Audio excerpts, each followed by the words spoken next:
Let me try that again. I'm Aaron Fung. I'm the cultural lead on the executive board for the LinkedIn Asian Alliance. And today we have a very exciting program for you guys. Before we get started with the formal program, I'd like to ask everyone in every office to please track their attendance for us. It's a really quick process, but the reason why it's important is because every attendee we get justifies our budget for next year. So if you like programs like this, we need money. If you want to have this again, help us out. So basically go to attendme.app, fill out your profile. It's really just your name and use your LinkedIn email address. And then hopefully in front of you in most of the rooms where you're at, there should be a QR code that you can scan. If this is too much Big Brother-ish for you, just send me an email later. I'm going to have like 800 emails from my colleagues now. But really, this is going to be really helpful for us to do this. So please take a minute and scan your way into the Attend Me app.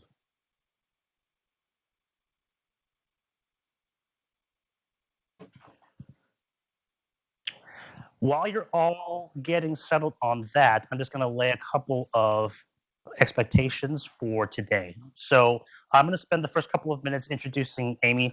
Her bio is a little long, so it's going to take me a while to get through to the end. Afterwards, she's going to give about 25 minutes of keynote. If you are looking at this on the recording, don't worry, we've got it all for you if you couldn't make it today. Afterwards, she and I will have a fireside chat with some prepared questions, and then at the very end, we will leave it to a broad Q&A. So if you have any general questions we haven't answered, we will work to get them onto the Blue Jeans, as well as in the room here in New York. One last thing. So this is our inaugural Perspective Speaker Series. And the reason why this is important is because we're trying to bring you programs that actually make a difference in your world. So today, we are very fortunate to have Amy Chua here to speak about her experiences. In February, we also have Vanessa Du, who is the co-founder of Health Aid Kombucha, confirmed. If there are other speakers you guys want to have, Jeremy Lin, Ali Wong, thank you. I've already gotten those recommendations. Please let us know by going to go/LIAA speakers or emailing me. My name is Aaron Fung, because we want to make sure the kind of people we bring in are the kind of people you want to hear from. Okay. With that said, I'm going to welcome our distinguished guest. So Amy is the John M. Duff Professor of Law at Yale Law School. She was born in Champaign, Illinois, and lived in the Midwest until her families took her out to to the Bay Area. Her father was a professor at UC Berkeley. She graduated from El Cerrito High School, then went on to Harvard College and Harvard Law School, where she was the executive editor of the Harvard Law Review. I hear that's a pretty prestigious role, so good job. After graduation, she clerked on the United States Court of Appeals for the D.C. Circuit for Chief Judge Patricia M. Wald, then spent 4 years practicing law at Cleary Gottlieb, Steen, and Hamilton, working across the world. And then in 1994, she turned into academia, joining the Duke University Faculty of Law and then the Yale Law School in 2001. She's published 5 books. We had some on the counter. They are gone because it was clearly a popular item. The first 2 books, World on Fire, published in 2003, and Day of Empire, published in 2007, actually have topics that are very relevant today. Day of Empire speaks about 7 major empires and their success that depended on the tolerance of minorities. Very timely given the political environment we're in. The last 3 books are the ones that hopefully you had a chance to take home with you. Battle Hymn of the Tiger Mother, Triple Package, and Political Tribes. She lives in New Haven with her husband, Jed, who's also on the faculty at Yale, and her 2 beautiful Samoyed dogs. And as some of you may know, she also has 2 daughters, Sophia and Lulu, who are the subject of her book, Battle Hymn of the Tiger Mother. So with that said, I will turn it over to Amy. Thanks so much, Aaron, for that great introduction. And thank you all for coming or tuning in this afternoon. It is a great pleasure and honor for me to be speaking here at LinkedIn. It's actually my first time in the Empire State Building, believe it or not. And special thanks to the LinkedIn Asian Alliance and most especially Aaron Fung for inviting me and organizing everything so perfectly. So it's hard for me to believe, but it's been almost 9 years since my notorious memoir, Battle Hymn of the Tiger Mother, came out. And since then, my life has never been the same. Things have happened to me, both good and bad, that I couldn't have imagined for a million years. On the not so good front, the very day my book came out, January 11th, 2011, seared into my brain. So 2 days earlier, the Wall Street Journal had excerpted the most provocative parts of the book and slapped on the headline, "Why Chinese Mothers Are Superior," which I don't agree with, didn't write, was horrified when I saw that, and I suddenly started I was getting like hundreds of angry emails every hour, feeling completely shell-shocked. But anyway, the day that my book came out, I was invited onto the Today Show. And I still remember waiting in the sort of the green room, and there was a nice young woman there. I had no idea who she was, but I was nervous and she was nervous, and we totally bonded. Anyway, it was Snooki. I had no idea who she was. Nice girl. I gave her career advice. But whereas Snooki, she went on right before me, where she was asked about her hot new Snooki's slippers line. When I went on, and remember, this is at 6 in the morning in front of 2 million people. I've never been in front of major TV before. The first question to December 31st. So it's like they started it on the 1st of the month, or we started it on the previous month. Okay. Starter. On the more positive side, I have had some wonderful experiences, like being here today, and some more unusual opportunities as well. For example, I have had 2 live tigers in my house as part of a photo shoot for Time magazine. So I was told beforehand that they were going to be 6 weeks old and 8 weeks old. Cute little things, just like big kittens. That's what I was told. I still remember the Time magazine editor saying, "We are going to rehabilitate your image."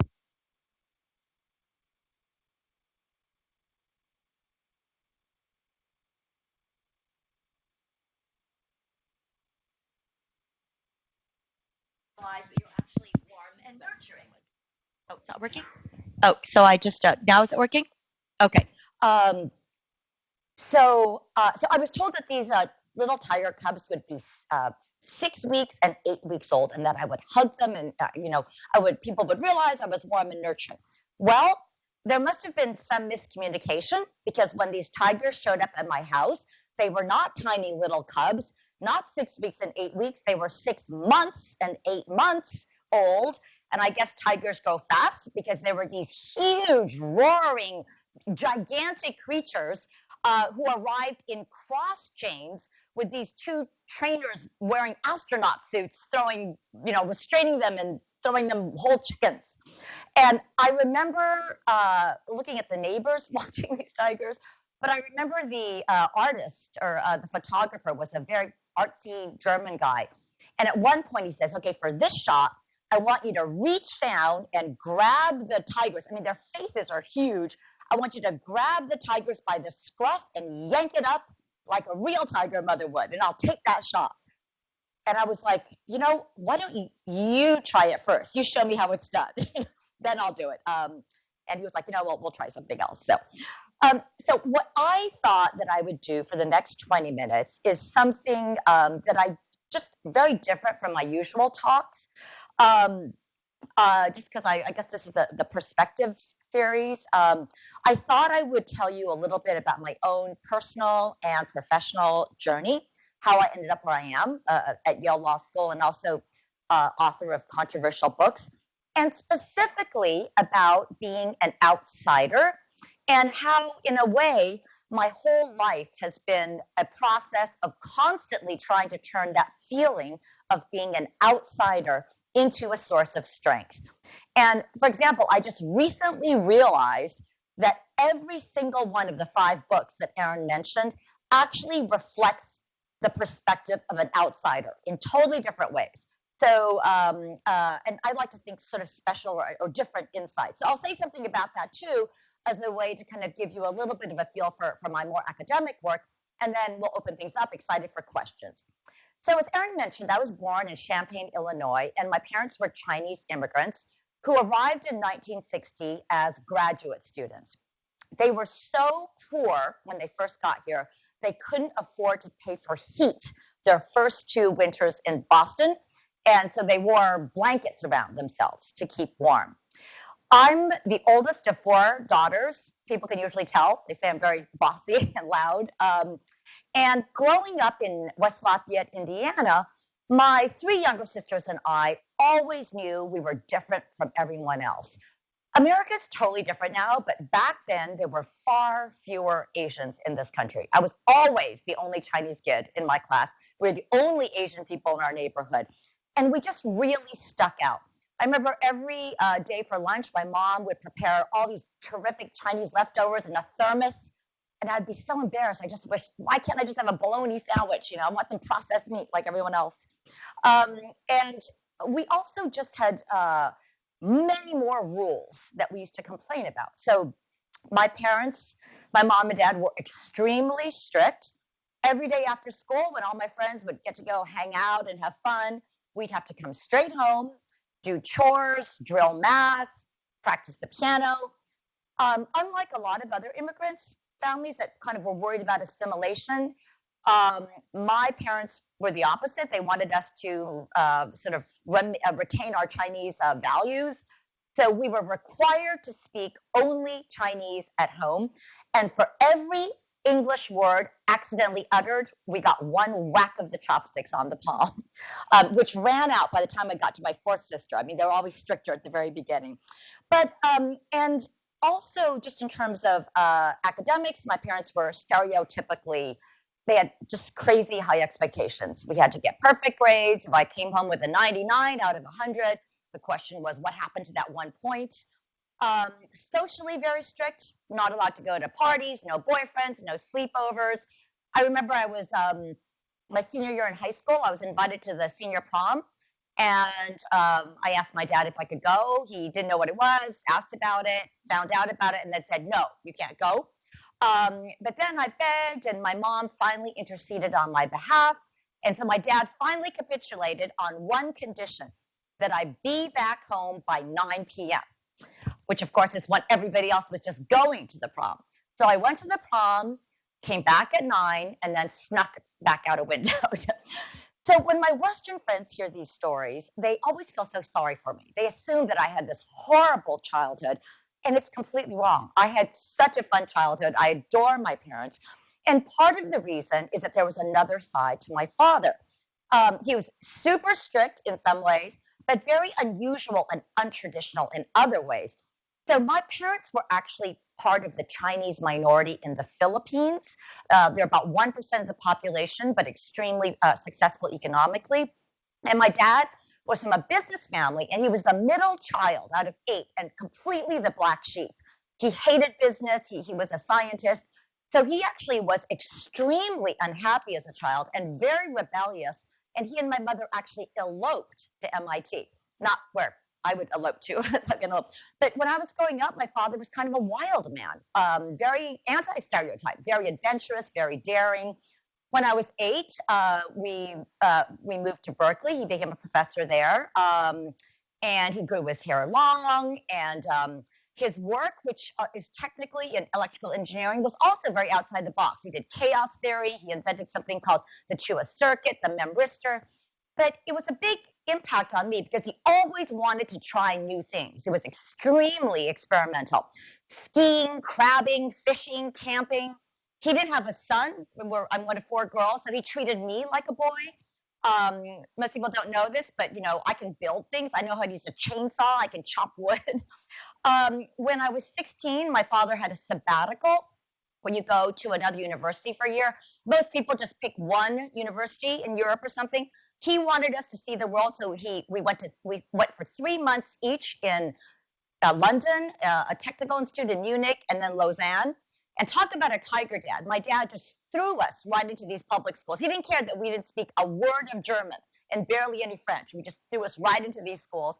And he was right. It was the most amazing experience. And that kind of thing really opened up my eyes, an exposure to such different cultures, which I think affects the kind of work I ultimately did.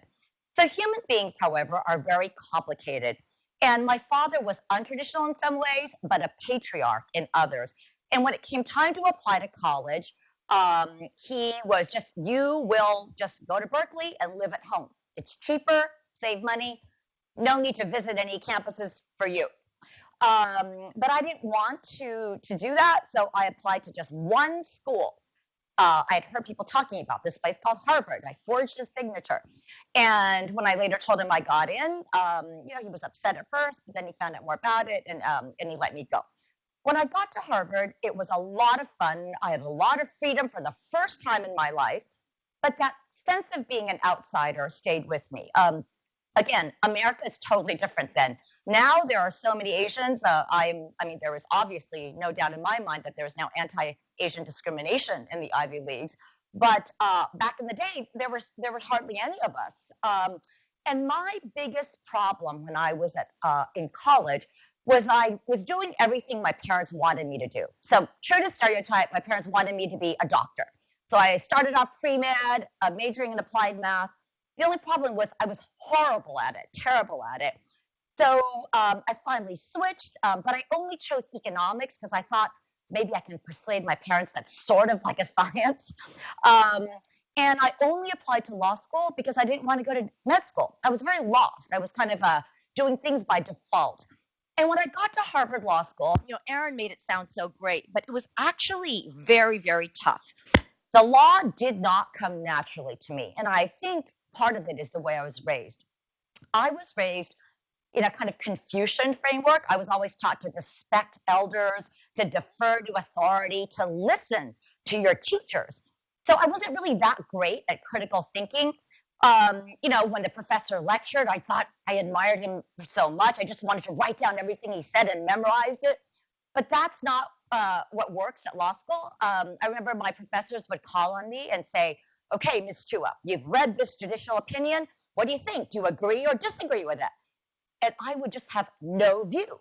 I would think, well, a judge wrote it. It must be right. Meanwhile, all my classmates are raising their hands with all these opinions. And I also found that I didn't really have my own opinions about politics and morality. And again, so my husband is from a Jewish American family, and it was cultural. Like at dinner, their dinner tables, they would debate for hours over dinner about, moral philosophy and foreign policy and economic theory. And in my family, my mom was a great cook. We just stuffed ourselves really quickly at dinner, then, went off to do our homework. So I, struggled. However, hard work, discipline, and perseverance can make up for a lot, including talent. And I will always be grateful to my parents for instilling those values in me, because those are the values that kind of allowed me to keep going and not give up. But so I ended up doing fine. After graduating from law school, I joined a firm at Cleary Gottlieb down on Wall Street. And I learned a lot. I made great friends. Some of those partners are still my guest lecturers for the class I teach at Yale. But the whole time, I felt like an imposter. I just didn't fit in. I worked really hard, but I knew I wasn't naturally talented at it, and I was also very bored. And so I started thinking, maybe I should apply to more graduate schools. I tried to write a novel, which completely failed. And I got, kind of bummed and thought, what am I doing? And then I got incredibly lucky. I found my place in the law, or my passion, if you will, almost completely by accident. So here's what happened. My firm represents sovereigns, governments, like the government of Venezuela, the government of the Philippines, government of, Argentina. And the whole time that I was at Cleary, we represented the Mexican government in the privatization of Mexico's national telephone company. So it was state-owned, but we were privatizing it. We sold a majority stake to actually Carlos Slim, who became the richest man in the world. And then we sold the rest of it as stock. We had an IPO. And as the lowest person on the totem pole, I was given the lowly job of writing up the history of the Mexican economy for the prospectus. Right? The prospectus is the selling document as well as the disclosure document. So I like history, got all excited, and I did all this research about Mexico's history. And one thing I noticed is that the history of Mexico kept alternating between these very pro-capitalist, pro-foreign investor, pro-market periods, and then it would swing to a kind of nationalizing, anti-foreigner, xenophobic, closed period, and then it would swing back to an open period, and then it would swing back to a closed period. So I wrote this whole thing up, and I remember giving it to the partner, and he takes this draft and he's like, oh my God, this is awful. It is so negative. All this stuff about expropriation and anti-foreigner sentiment. Like, who would ever buy Telmex stock if you write this? Go fix it. It has to be accurate, but like, no, this doesn't have to be a dissertation. So I fixed that, but I didn't want to waste these 30 pages that I'd written up. And so I turned that into my first article, which is called The Privatization Nationalization Cycle in Developing Countries. And I had good timing because this is in the early 1990s. This is when the Soviet Union had just fallen. Everybody was in this huge euphoria about capitalism, free market democracy. Francis Fukuyama wrote The End of History. And it was just like, markets and democracy are here to stay since obviously communism failed. So I, from that moment, took a contrarian position. I said, it may feel like that way right now, but watch out for the backlash. Because if you study the history of developing countries, you will see that there's this pattern of very pro-market stuff, and then it swings back. So you'll notice that even in that first article of mine, the perspective of being an outsider helped me. The point of my article was not every country is like the United States, right? Other countries have cultures and histories and political structures that are totally different. And what works here may not work the same way in other countries. So armed with that draft article, I was so excited. I decided to try to be a professor. I went on the academic job market. I just had my first daughter. So I applied, I attached my application, and I attached this draft article. And I sent it I applied to 100 law schools around the country. I got 100 rejections. I kid you not. 10 of them on the merits after a full day of interview, which really hurts.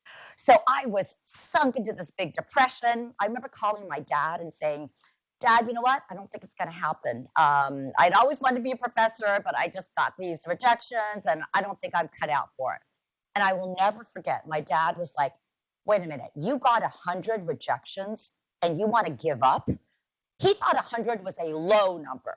He didn't. This is a man that crossed an ocean and came to a country he didn't know a soul. He was like, for him, that's nothing. So I did what he said. I applied to more schools. I got more rejections. And then I got one offer, Buffalo Law School. And I was so excited. I was about to accept.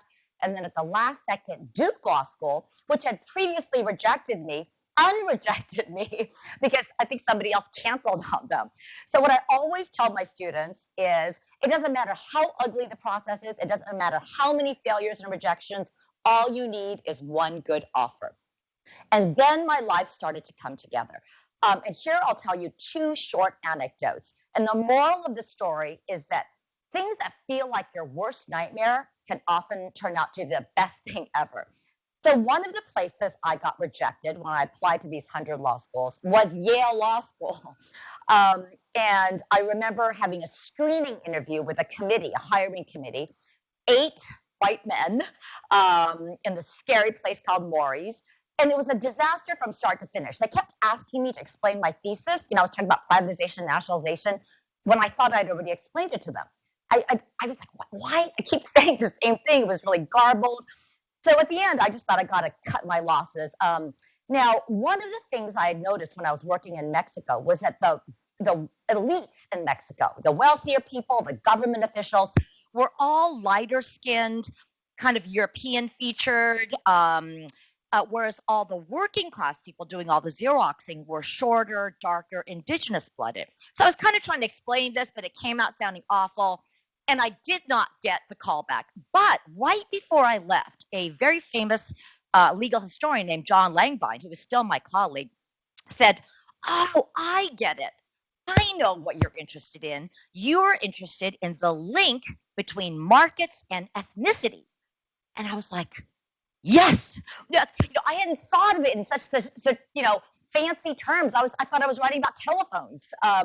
But he said that, so so it was a failure. I got rejected, but as soon as I got home, I pulled up my article, which was called The Privatization Nationalization Cycle in Developing Countries.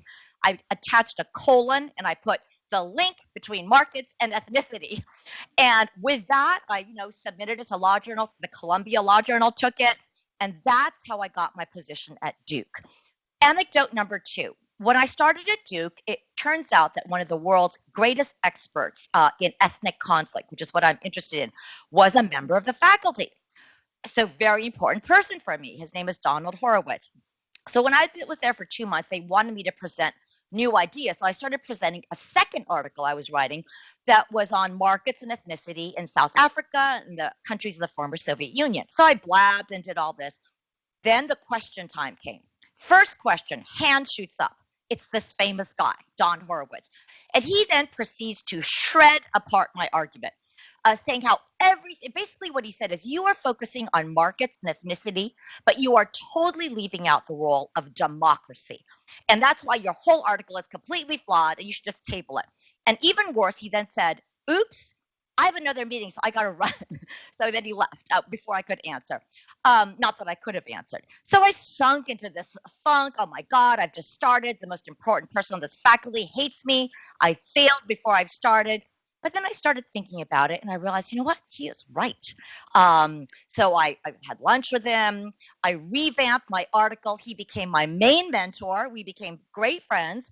And I published my second article, which became my tenure piece at Duke. And it was called Markets, Democracy, and Ethnicity. And I turned that book into my first book, World on Fire. The subtitle of which is How Exporting Free Market Democracy Breeds Ethnic Hatred and Global Instability. And in that book, I coined the term market-dominant minorities. This is a phenomenon. It refers to these small minorities like the 3% Chinese in Indonesia, that even though they are only 3% of the population, they control about 70% of the private economy. Same with Indians in East Africa, the Chinese in the Philippines, whites in South Africa, only about 10% of the population, but control all the major conglomerates. And the importance of this phenomenon is that I said in countries, so Westerners tend to romanticize democracy. They think if you have a problem, let's just have elections. And what I said in this book, World on Fire, is that in countries with a market-dominant minority, democracy can actually be very destabilizing because markets will benefit this hated little minority, and democracy, by empowering that poor majority that's often manipulated by demagogues, will often lead to ethno-nationalist movements and confiscation and instability. And that I gave examples: Indonesia, Zimbabwe, and the most important one was Iraq, which the U.S. had just invaded. My book came out in 2003, and I basically predicted everything that would happen in Iraq. I said, you may think that we're going to bring peace and prosperity, but you've got this Sunni minority there that is a resented, hated, market-dominant minority. You empower the Shias, you're going to get ethno-nationalist revenge by the Shias, and then you're going to get insurgencies, and that's exactly what happened. So sadly, because the timing was after September 11th, so in a sad way, my timing was good. It became a New York Times bestseller because suddenly everybody was interested in ethnic hatred and globalization. But the key here is my mother hearing me. She finally read World on Fire. She said, Amy, you're writing about these market-dominant minorities. Everyone knows this. But she was wrong. I was like, no, Mom, actually, all these Westerners don't know about this phenomenon. It's because we're from Southeast Asia. So that's, again, the perspective of being an outsider. I drew on some insights that I knew. World on Fire came out in 2003. I know I'm running out of time. 2007, Day of Empire. The thesis of that is I looked at the great powers of history, of all mankind, and I found this remarkable pattern, which is that in every case, the rise of these hyperpowers coincided with tolerance and openness and pluralism. And in every case, the decline of these hyperpowers coincided with a shift to intolerance and xenophobia and bigotry. So you can see why I'm getting a lot of attention for this right now if you look at what's happening in the United States. Okay, since I'm almost out of time, let me just say that my third book, Battle Hymn of the Tiger Mother, is wildly misunderstood. It was never intended as a how-to guide or a manifesto. I actually wrote it when my younger daughter, Lulu, rebelled at the age of 13, and I actually thought I might lose her. So I'm happy to take Q&A questions about that. uh, and I will say that my fourth book, The Triple Package, is in a way the academic exploration of some of the same themes in Battle Hymn. Battle Hymn of the Tiger Mother. So it took me 7 years to research World on Fire. It took me 3 years to write it. I wrote Battle Hymn of the Tiger Mother, 2/3 of it, in 3 months, and I did zero research. It wasn't a research book. It just kind of flowed out. And finally, before I stop, my most recent book, Political Tribes, in a way picks up where World on Fire left off. So half of it is about foreign policy, but let me just tell you one more anecdote and then I will stop. So in 2017, about 3 months after President Trump was elected, I was teaching the same class I've taught for 20 years, international business transactions. And I was reading from World on Fire, talking about how developing countries are so different from the United States. And that's why we keep messing up foreign policy. So I'm reading a passage from World on Fire, and I'm saying, so in developing countries, under certain conditions, democracy can give rise to demagogues with no political experience who sweep to power on an anti-establishment platform to the horror of elites by tapping into deep social resentments and racially tinged populism. And I stopped. Okay, I was reading a passage about Venezuela. But I'm like, so everybody is silent in my class until a woman finally raises her hand and says what everybody is thinking. And she said, Professor Chua, it sounds exactly like you're describing what just happened here in the United States. So a light bulb went off, and that is now the main thesis of Political Tribes. I am saying that for the first time in our history, the U.S. is starting to display destructive political dynamics that are much more typical of developing countries. That is the rise of ethno-nationalist movements. We have open white nationalism here. The erosion of trust in institutions and electoral outcomes, lurches towards authoritarianism, and above all, the transformation of democracy into an engine of zero-sum political tribalism. And the whole book is about why. What is different about this moment? Why are we seeing this now? And the two factors, one is the massive demographic transformation we've seen, with whites now on the verge of losing their majority status in this country, which I say basically makes everybody in America feel threatened. It used to just be minorities, but now whites feel threatened too. And the second factor is I think we are starting to see for the first time in our history, the rise of our own idiosyncratic version of a market-dominant minority, which we've never had before. Who is this group? It's not a little ethnic minority. It's what I would call coastal elites, not always living on the coast, could be from Chicago. But as a result of these two new factors, I think we're starting to see these dangerous new dynamics. And what happened in November of 2016 is exactly what I would have predicted for a developing country pursuing elections in the presence of this hated market, little resented minority viewed as controlling all the levers of power. What I would have predicted and what we saw is the rise of a populist movement in which demagogic voices called on real Americans to take back their country. And you've seen this all over the developing world. Malaysia for Malaysians, Zimbabwe for Black Zimbabweans. And I think it's interesting to see the United States in this larger context, not just by comparison to Europe. Okay, I am going to stop here. I hope I've given you some food for thought. I'm looking forward to your questions. Do I still need this? On this? I should be here? Yeah. Okay. Oh, okay. Thank you. Testing. Can you hear me? Testing. You guys hear me? Excellent. Amy, thank you so much for your comments. I'm sure you've given everyone in this room and on the Blue Jeans a lot to think about. I'd love to start off with a question about what you're known for. I think you alluded to this. So a lot of people in this room and elsewhere might think of you as an author and parent only, without considering that you're also a lawyer, professor, and academic with deep background in foreign policy. One of the things that we have as a LIAA initiative is a campaign called #FindYourVoice. So given all of the noise around you, how do you find your voice, and how do you make sure it stays consistent with all of the withering criticism that you receive? Thank you. Yeah, that's a great question. Is this working? Yeah, when the Tiger Mom thing first came out, I was very bummed because I remember doing something on the Bill Maher show, and I was talking about Ukraine, and the Twitter was like, why does this woman think that she could talk about foreign policy? So I felt bad that people didn't know that I was even a professor, that my main area of expertise is foreign policy. But I am kind of an optimistic oldest child. I've come to stop thinking about the negative things. Like, it's kind of how I opened the talk today. A lot of unpleasant things have happened to me. I've been called every name in the book. But I also have had so many opportunities that, I've met Jeremy Lin. Maybe I can, um, and,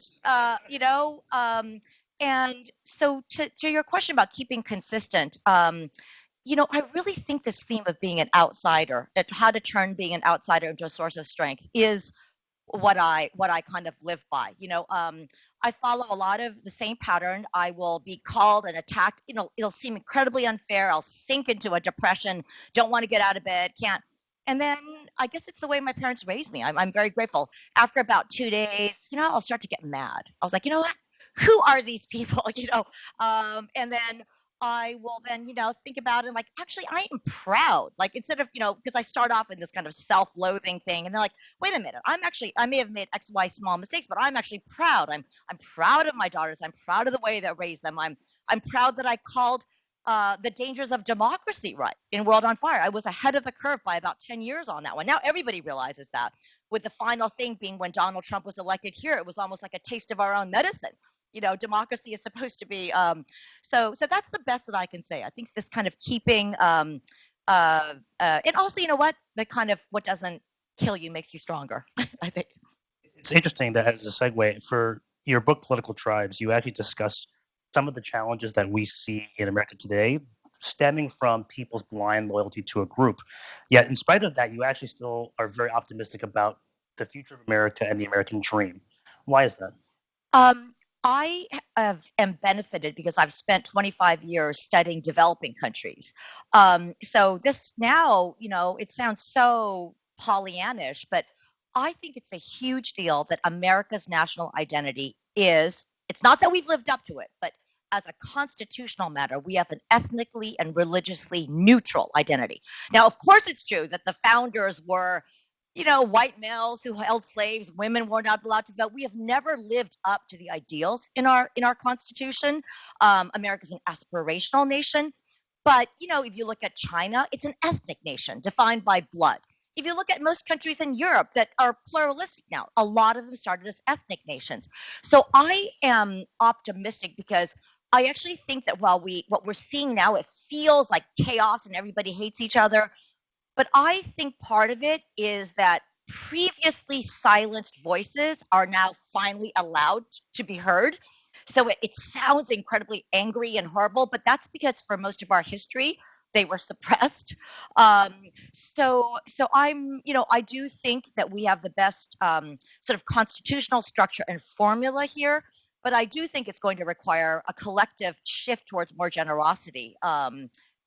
Because yes, we are at this point where it really feels like, everybody views people who voted for the other side not just as people you want to fight with and argue with, but really evil, immoral, un-Americans. And when you start to feel that way about half the country, that's definitely a dangerous situation. Thank you. Appreciate that. One of the things we were talking about before we started was some of the cultural lessons that may have been passed on to us or ingrained. And when I was studying in China back in 2002, I learned a phrase which translated comes out to something like "the nail that sticks up gets hammered down." And I know this is usually meant to be a negative perception, but when you hear that phrase, what do you think upon that belief? Do you agree with it? Is it bad? And how has that shifted for you over the last decade or so? I love that question. Yeah, there are tons of others, like the loudest duck gets shot, and I feel like I have been the loudest duck over and over. So while you're getting shot or hammered, it feels awful. But in the end, I have to say I'm proud, right? I mean, if you think about what Asian Americans are trying to overcome, the model minority stereotype, the glass ceilings because we can't be leaders because we're too submissive. That's one of the great ironies. Like if people actually read Battle Hymn of the Tiger Mother, sometimes you'll see criticisms. Oh, it's ingraining stereotypes. But my mother read the book and she's like, no Chinese person would ever write this book because it's very defiant. It's like, I don't care what everybody else is doing. The whole tone is very proud. It's very loud. And it's full of irony and, unreliable narrators. So in a way, I guess the answer to the question is I embrace it. I think that, of course, not everybody has to agree with me. But if Asian Americans are really going to get out there and be more involved in politics and have a bigger voice, we need like lots more different voices, not like everybody to stay quiet and toe one line, which nobody's going to agree with anyway. So I'm definitely happy to be a loud duck. Right? Maybe it's not no Chinese person would write that, but a Chinese American could. Right. Exactly. And that's what I am. Right. Before I ask this question, just know that I had her permission to address any topic. Just so you know, this is not, gotcha journalism. On July 12, 2018, you penned an op-ed supporting Supreme Court nominee Brett Kavanaugh. That came out several weeks before Christine Blasey Ford went public. And then this past summer, there was a considerable amount of media attention paid to your daughter, Sophia, landing a clerkship with Judge Kavanaugh. I'm not going to ask you to defend anything here, but what was your perspective on that whole fiasco? And more importantly, what did you learn from that experience? Well, it's one of the most infuriating experiences that's ever happened to me. And I do wonder if it would happen. I mean, I think about being an Asian American. So first of all, my daughter received the clerkship from then Judge Kavanaugh before Donald Trump was even elected president. So this is when the judge was still a judge, and I had nothing to do with it. She had her 3 recommenders. She graduated at the very top of her class, perfect grades, law journal. He was very impressed with her ROTC stuff. We have mechanisms at Yale. So she was hired before 3 years before he was nominated, and that was a done deal. And you can just ask anybody. It's completely normal for judges who are then later nominated to the Supreme Court to take up with them people that they had previously hired. It's viewed as being loyal. I mean, not just dropping them. Sonia Sotomayor did it. Justice Ginsburg did it. Breyer did it when they went. And so that my daughter just earned it, and that's what happened.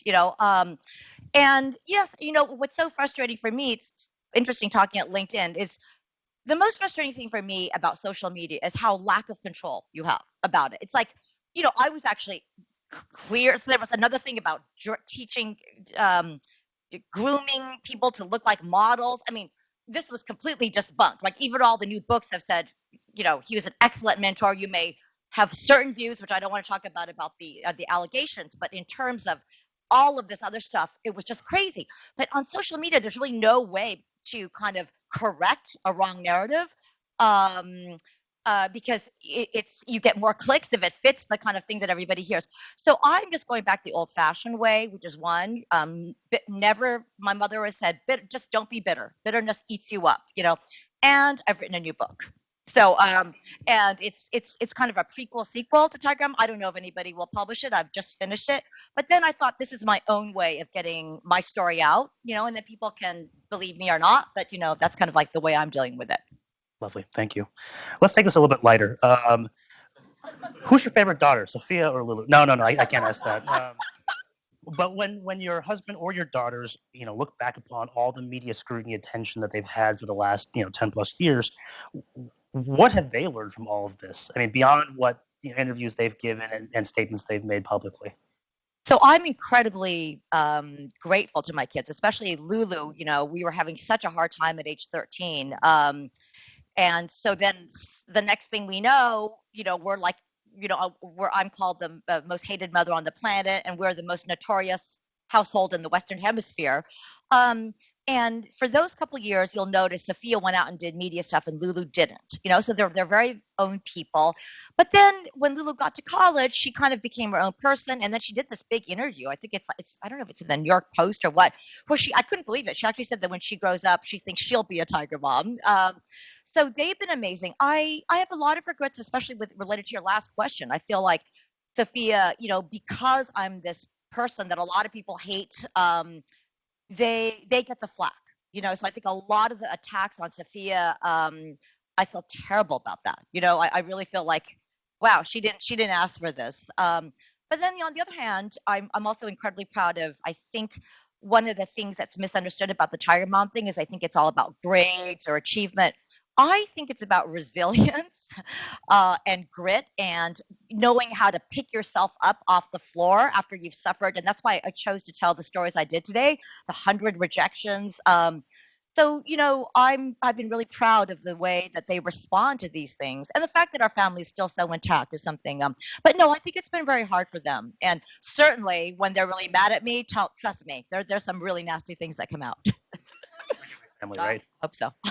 Wonderful. Thank you for answering these questions. I think what we'll do is we'll turn it over to the broad Q&A. So if anyone here in New York, for example, wants to get up to the mic to ask a question, please do so. We're going to take a couple moments just to organize people in other offices as well, because I know we may have questions from the various offices. If, by the way, you are on the Blue Jeans and not in an office and want to submit the question, you can submit it to me directly on Teams. That way I can get it so I can broadcast it. But why don't we go here in the room to Mike first and kick it off? Great. Thank you, Aaron. Full disclosure for the group, Amy and I actually grew up together. Our parents are very close, personal and academic friends. And I can firsthand vouch for the brilliance and awesomeness of all four Chua sisters. In fact, I'm a huge failure because I never lived up to any of them. But so this question, Amy, is actually from my dad. It's a much more thoughtful question than I ever could have posed to you in a public forum. But the question is, are you ever frustrated that the overwhelming commercial and popular success of Battle Hymn has overshadowed your other accomplishments as a legal scholar and global economist? Thank you. Well, first of all, I guess it's like the Chinese mentality. Like, when we were growing up, my parents were always like, look at the Wongs. Why can't you be like them?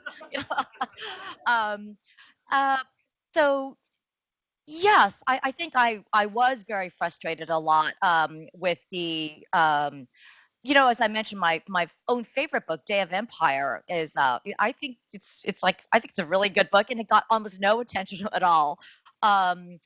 So one very funny story that illustrates this is I've only been to Davos once, but it was after Tiger Mom came out, and I had been invited actually the year before to go talk about Day of Empire. So I was on a small panel. I was scheduled to be on a small panel with Larry Summers and to debate, global competitiveness or something like that.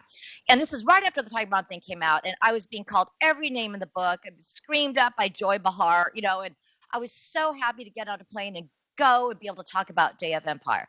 Well, I arrived in Davos. I've never been there. I had to snowshoe to the place, and I don't know anybody there. As soon as I get there, they're like, oh, we just want to tell you that we've changed the venue from the small conference room you were going to be in to the double grand ballroom. I'm like, oh, and also we've changed the topic of your panel from global competitiveness to parenting with Larry Summers. I was like, so this was one of the most surreal experiences. Like Larry Summers, I'm the controversial one, and I am there fielding questions from Nobel laureates about playdates and sleepovers. So yes, Michael, I remember then thinking, I am so frustrated at that time. I was like, I had this whole speech prepared, and it's such a misunderstanding about my book anyway. I'm not, because they're like, you're in a debate with Larry Summers, and I'm like, I'm not in a debate because I don't have a position in this. This is a memoir, and they didn't care. They're like, so why again 5 hours every day? But over time, I think it's my natural personality. It's definitely I have a voice now. And the book was controversial in 30 countries. It was published in 30 countries. So I've had lots of opportunities. And with this last book, Political Tribes, right before this, I just can't seem to escape controversy. But in 2018, I thought, I've done it, because I wrote Political Tribes and I got some good reviews in the New York Times, the Washington Post. And for the first time, the reviews didn't refer to the Tiger Mom. It was just about me as a foreign policy expert. So I was really happy about that. And then, bam, this new controversy comes. So, yeah. So, but I'm a silver lining person. Hang on one second. How you doing? My name is Joe. I need this to be a little taller. So this is less about you, but more about your field. I think that you were talking about elections, and I think maybe if there were a lot of people that tuned in to more political coverage after the most recent election, they may have been shocked about the idea of the appointment of conservative versus liberal justices, and maybe that if they're a novice to that wider topic, that they might think that it contradicts the idea of the blind scales of justice.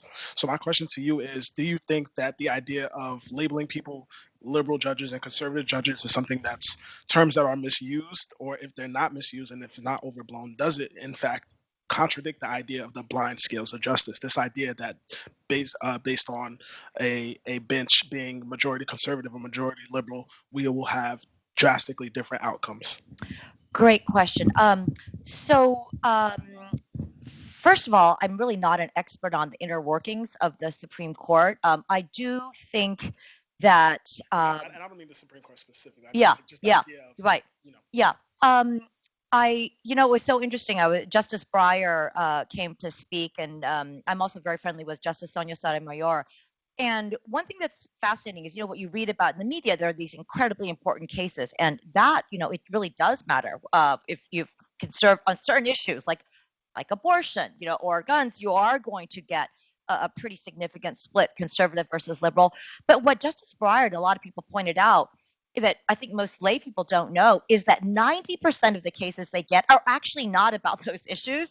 And there's so they're all the justice, no, I shouldn't say all, but most, it's hard to get to be a judge. And you'd be surprised, like Justice Breyer kind of showed us these numbers, and there's so much crisscross and overlap, people using precedent. So, and I do know that the Supreme Court right now is trying very hard to just not be viewed as a political, entity. They all have lunch together.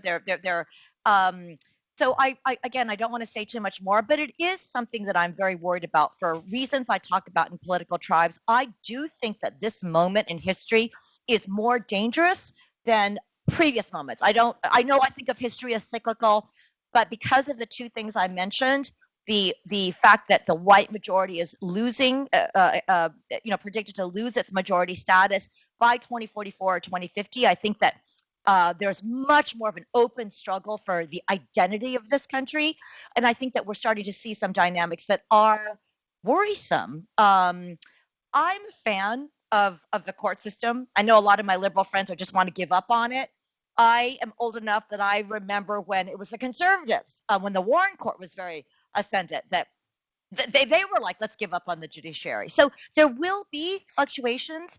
But in general, I have so many friends now who are judges, most of them actually are liberal, but I cannot tell you how hard they try to get it right. Just like neutrally.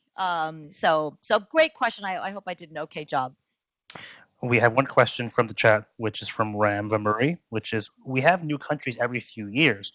So how do we tackle issues like global warming and ocean conservation that require broad cross-national cooperation? Well, first of all, we would need a president or a leader that is, a little more interested in, these international relations. I mean, we are, again, I've studied for most of my life swings between very open, kind of cosmopolitan, outward-facing regimes, and then swings to the other side, more closed, more nationalistic, more inward-looking. And that's the subject of Day of Empire. I think, unfortunately, there are just a lot of issues where we need to have some form of cross-country cooperation because issues like climate change and pollution, environmental issues just do not stay within borders anymore. Same with terrorism. So kind of showing my cards, I'm an immigrant's kid. You could probably predict it. I'm a kind of a pro-cosmopolitan, pro-openness person. Having said that, the thing about my book, Political Tribalism, is I find one of the biggest problems is that we can't talk to each other. I just feel like it's like you go to instant name calling, right? There'll be an issue.